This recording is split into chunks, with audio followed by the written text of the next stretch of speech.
प्रणाम सब गोटे के हम अपर्णा झा कल्याणी पुनः अपन स्वरचित एक कोबर लग आयल छी। प्रणाम, हम पुतुल झा। अहाँ सबके केहन लागल कोबर से कमेंट कऽ के बताएब। सिया रघुबर मिलन एही कोबर में, सिया रघुबर मिलन एही कोबर में, एही कोबर में, एही कोबर में, एही कोबर में, एही कोबर में, सिया रघुबर मिलन एही कोबर में, सिया रघुबर मिलन।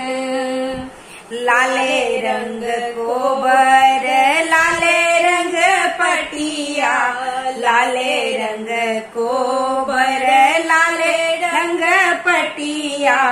हंसी चौल बैस करती सीता के सखिया, हंसी चौल बैस करती सीता के सखिया,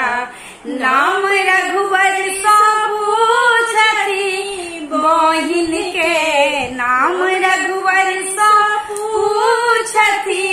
बहिन के, सिया रघुबर मिलन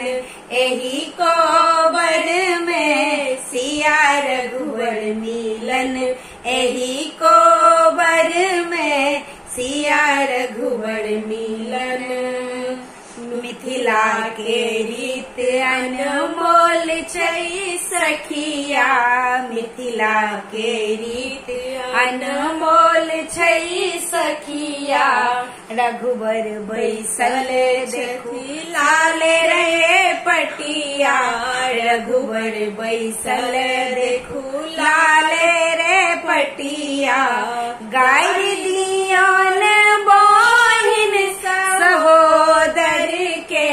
गाय दियन बहिन सहोदर के, सिया रघुबर मिलन एही कोबर में, सिया रघुबर मिलन एही कोबर में, सिया रघुबर मिलन।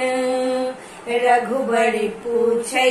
छथि एहन कोन रीत छै, रघुबर पूछै छथि एहन कोन रीत छै, कोबर में गाड़ी परब एहन कोन प्रीत छै,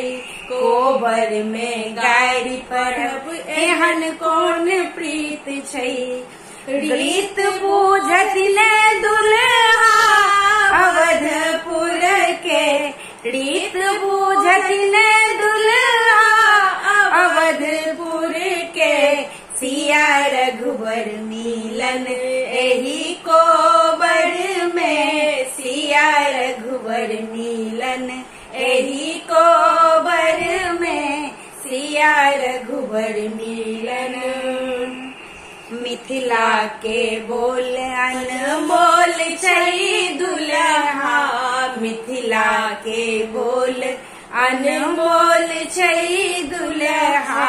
मिश्री सौ मीठ एता बोल छै दुल्हा, मिश्री सौ मीठ एता बोल छै दुल्हा, मीठ गायो लागत जनकपुर के, मीठ गायो लागत जनकपुर के, सिया रघुबर मिलन एही कोबर में, सिया रघुबर मिलन एही कोबर में, सिया रघुबर मिलन।